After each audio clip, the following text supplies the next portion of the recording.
DK Shivakumar warning ಅನ್ನ ಕೊಟ್ಟರು. ಯಾರು ರಾಜೀನಾಮೆ ಕೊಡ್ತಾರೋ ಅವರ ರಾಜೀನಾಮೆ 5 ನಿಮಿಷದಲ್ಲಿ ಅಂಗೀಕಾರ ಆಗುತ್ತೆ ಅನ್ನುವಂಥದ್ದನ್ನ ಹೇಳಿದ್ರು.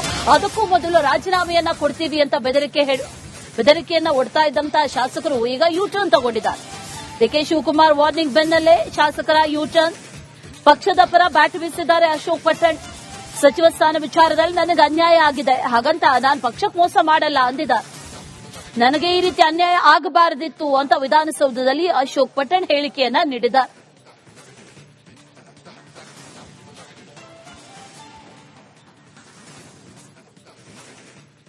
ಅಶೋಕ್ ಪಟ್ಟಣ್ ಇದ್ರ ಬಗ್ಗೆ ಮಾತಾಡಿದ್ದಾರೆ. ಪಕ್ಷಕ್ಕೆ ಮೋಸ ಮಾಡಲ್ಲ, ನನಗೆ ಅನ್ಯಾಯ ಆಗಿದೆ ಹೌದು, ಆದ್ರೆ ಅನ್ಯಾಯ ಆಗಬಾರದಿತ್ತು ಅನ್ನೋದನ್ನ ಅಶೋಕ್ ಪಟ್ಟಣ್ ಹೇಳಿರೋದು. ನಿನ್ನೆ ಈ ಯಾವಾಗ ಸಚಿವರು ಯಾರ್ಯಾರು ಅನ್ನುವಂತ ಲಿಸ್ಟ್ ಬಂತು ಆ ಸಂದರ್ಭದಲ್ಲೂ ಕೂಡ ಗಮನಿಸಿದ್ವಿ. ಆ ನಂತರದಲ್ಲೂ ಕೂಡ ನಡೆದಂತಹ ಹೈ ಡ್ರಾಮಾಗಳನ್ನ ಗಮನಿಸಿದ್ವಿ. ರಾಜೀನಾಮೆ ಕೊಟ್ಟೇ ಬಿಡ್ತೀವಿ ಅನ್ನುವಂತಹ ನಿಟ್ಟಿನಲ್ಲೂ ಕೂಡ ಸಾಕಷ್ಟು ಬೆಳವಣಿಗೆಗಳು ನಡೆದಿದ್ವು. ಆದ್ರೆ ಈಗ ಯೂಟರ್ನ್ ಹೊಡೆದಿದ್ದಾರೆ.